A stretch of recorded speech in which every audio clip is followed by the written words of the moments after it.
we are doing a little Instagram bio makeover.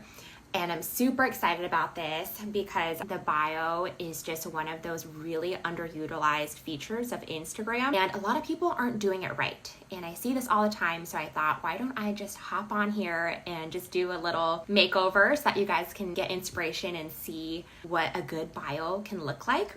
Your bio is important because it is your first impression. If a new follower comes on, they are going to judge your profile, at least your bio, in just a few seconds. So you want to make sure that you're attracting the right people and that you're being very clear about what you're selling and how people can order with you. I randomly chose an account to do a little makeover. This is Rosie's account.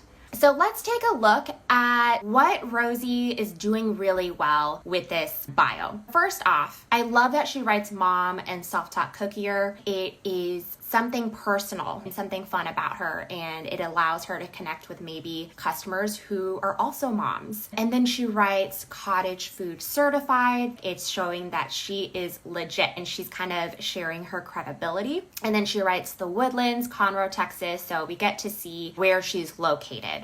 I love that she has a call to action. It says, please submit inquiries on website. And she has a website, which is already 10,000 bonus brownie points. Let's now talk about some things that are missing from this bio. First off, it is good that we know that she makes cookies, but I want to know, what about her cookies are different? What makes them unique? Why would I choose her cookies versus another custom cookier in Texas? Also, who is she attracting? Because as you all know, your audience and your customers can range so much. You can get really cheap discount customers, or maybe you want to attract more high-end customers. So with her bio right now, it's too general where I'm not sure who she's reaching out to. Let's now take a look at what I tweaked. So here is our tweaked version. Let's just go line by line and break it down. First off, we have the name section, which is Rosie North Houston Cookies. This name part is so important, guys. And actually, if there is only one thing that you get away from this little mini workshop, it's to change your name. You guys are basically repeating your bakery name in this name section. And here's why this is not a good idea. It's repetitive. Most of you already have your bakery name as your Instagram handle, so we do not need to repeat this. Also, if your personal name is in your Instagram handle, you do not need to repeat your name. So let's say my bakery's name was Amanda's Bakery and that was my Instagram handle. I wouldn't put my name or Amanda's Bakery again in the name box. Here is another reason why you don't want to repeat your name. This name section here where it says Rosie North Houston Cookies, this is searchable on Instagram. So let's say I'm a customer and I live in North Houston, or I live in Houston, and I'm like, you know what, I want to find a cookie place around me, and I go into the search bar of Instagram and I type this in.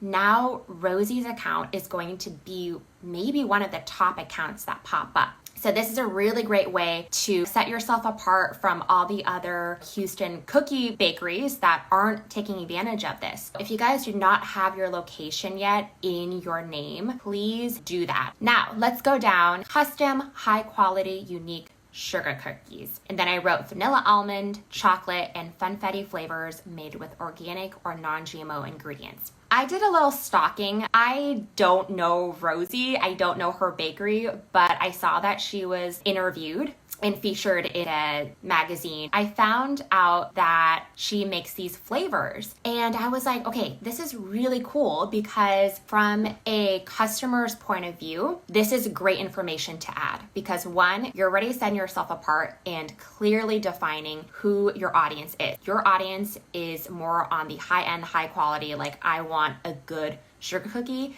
that has good ingredients, tastes well, and looks beautiful. And I love that she makes these different flavors of cookies, because I always assumed that sugar cookies had just one flavor, like vanilla or almond and then the icing. So I thought this was a really great way for her to really be unique and show that she is not like any other cookie artist. And then I put get your quote. It's a strong, bold call to action. And then there's a little arrow that points down to her website. So let me know what you guys think about this. I want to know your thoughts. And this is great inspiration for all of you guys, because I want you to really reevaluate your own bio and see, okay, am I clearly communicating how I'm setting myself apart from every other bakery? Are you guys thinking about how you want to edit or change your bio? I want to know. Feel free to DM me after this. Like, if you guys are super motivated and inspired and you change your bio, I want to see it. So send me a DM.